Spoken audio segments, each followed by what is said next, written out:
Alright, we're starting out from here. Dear God, I hope that test run gave us audio. F*** it.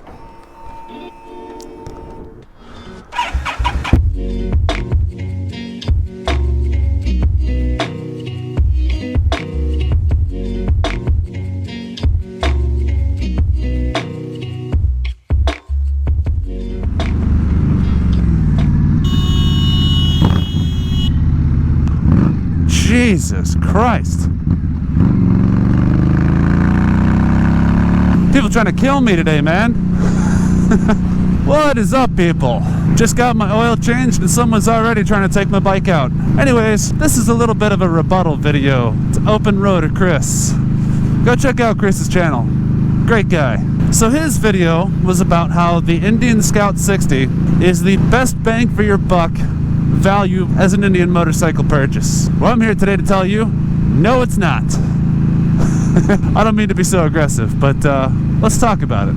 So Chris's first point is one I will sort of agree with, and that is the price. Now we can look at the price of the Indian Scout and deduce that yes, the Indian Scout 60 is cheaper. And for all intents and purposes, you know what? He's probably right. And I'm going to start today's video off saying I am a little bit biased because, as you can see, this is a Scout. This is not a Scout 60. So let's go into why I chose the Scout over the Scout 60.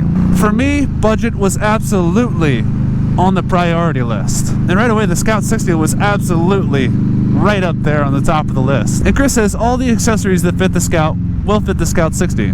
That is true. And here's kind of where I diverge from this path here. One of the things that's talked about is the Scout 60 having fewer options. Well, so Chris is over in Italy right now, and I believe in all of Europe it is mandated that the Scout 60 and the Scout both come base with ABS. In the United States, in the middle of March of 2019, that is still not the case. Would I liked to have had ABS? Yeah, absolutely, if I didn't have to pay extra for it. But the thing with laws and mandates on vehicles is the cost is always pushed to the consumer. That means the Indian Scout is likely a little bit more expensive in the European Union. So why am I pointing this out? Well, those things in the United States, where I think the majority of at least my viewership comes from, those things add cost to the bike. So yes, you are scaling down in a certain way where you could say, all right, well, I could have a cheaper bike with ABS, or I could have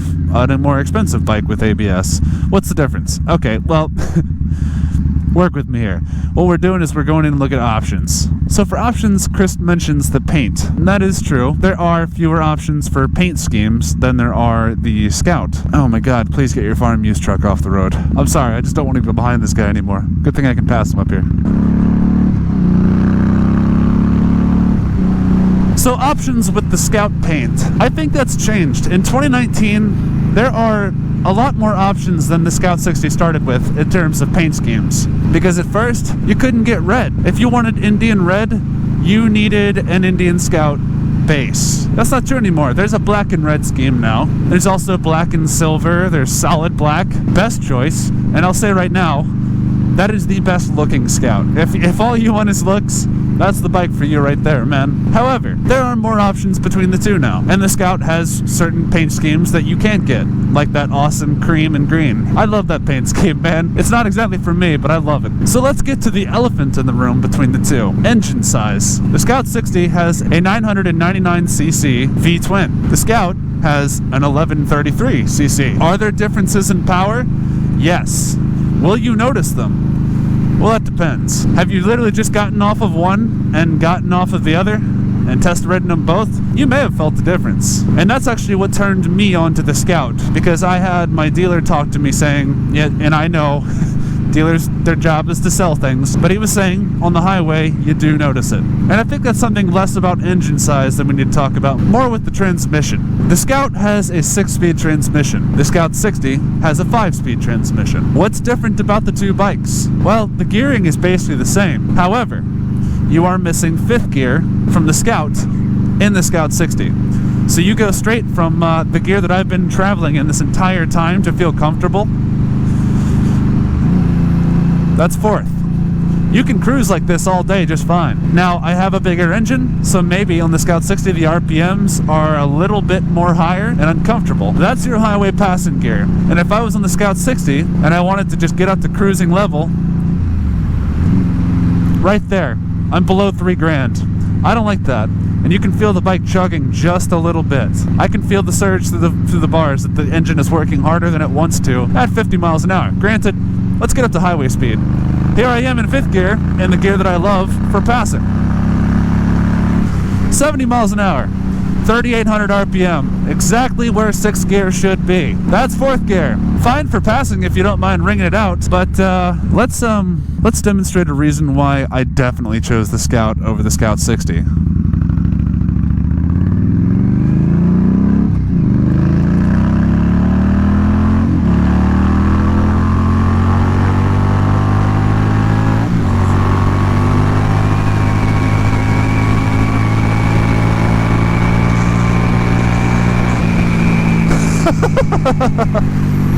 Uh-oh, stop sign. Scout 60 does not like doing that all that much. I mean, it can, but it loses a lot in the top end power. And in my personal opinion, the difference between the two bikes, I think I prefer that high-end power. I need something to get me in trouble when I want to get in trouble. Now with the engine performance, there is things you can do, like Chris mentions that there's a big bore kit made by Revolution Performance, $1,300 for 1,300 cc's as your end result. Not a bad deal, to be completely honest. I mean, of course, that's just parts. You haven't really counted for the time and labor it's going to take. But either way, you can do that to a Scout 60 if you want. But here's the thing. You can also do that to a Scout base. Will you see as much of a gain by doing that? You know, probably not. You'll probably get more gains on the 60. But I'm really trying to boil all this down to value. Because value is what we're talking today. With the Indian Scout, you are paying more. If you are financing a new one, like I am, you're only paying a slight bit more per month on your monthly payment. And me personally, I find the tens of dollars of difference per month payment-wise between the two bikes, for me, I find it worth it. And so let's get into something Chris didn't talk about, because this, I think, is going to be big for people who are into Indian motorcycles. The Indian Scout's trade-in value to the dealership, I've heard described as being piss poor. And one of the things I always hear asked is, I want to upgrade to a Chieftain, or a Roadmaster, or a Chief, or a Springfield. Will I miss the Scout's power? And the universal resounding answer is, on average, the bigger bikes, you know, the ones with the Thunderstroke motor, they do not have the kind of acceleration and power as the Scout does. That can be changed with modifications, of course, but at the end of the day, you're hauling a lot more bike, meaning more weight, meaning not as go-fasty.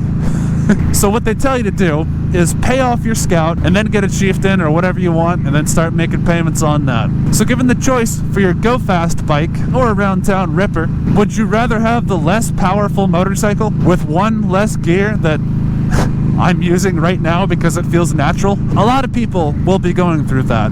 You really just have to ask yourself, where's the value? Where do I see myself taking this bike? Am I going to miss the power if I test ride one and then go from the other? Now, there's a whole entirely different audience that are watching this video right now thinking that they want to find the best value for their first bike. And to that, I will completely cede to Chris. Get the Scout 60. With all that high end, it's no sports bike, but it will get away from you if you let it and if you're inexperienced. When I got my license, I started on a Suzuki VS800 Intruder, which had, at best, half the horsepower of this machine. And that thing got away from me. I never let it get too out of hand where I got hurt, but it definitely scared me when I was starting out. An Indian Scout 60 will serve you better. If you're looking for a Scout as your first bike, look at my video here and my opinion on that, because you will find that I don't agree that you should go with one as your first bike. None of the models, really. That's a bit of an unpopular opinion, but that's me, and that's my experience. But if you're going to get a first bike, and you absolutely have to have the Scout, please get the Scout 60. It is going to be more than enough power than you need, or even want, starting out. And it also looks better. I mean, sorry guys. I love my Scout, but damn I wish I had a Scout 60 for the looks alone. Anyways, I hope this all made sense. Kind of just rambling it out. I already made this video once and my microphone didn't have audio, so... If I helped influence your decision, or even if you agree with me, don't forget to give me a little like down here. Subscribe if you liked it. You know what to do. Anyways, guys, I really appreciate you coming by to watch my video. There's that fifth gear again. That's the comfort zone, man, I'm telling you. But that's going to be it for me today, guys. Thanks for watching. Peace out.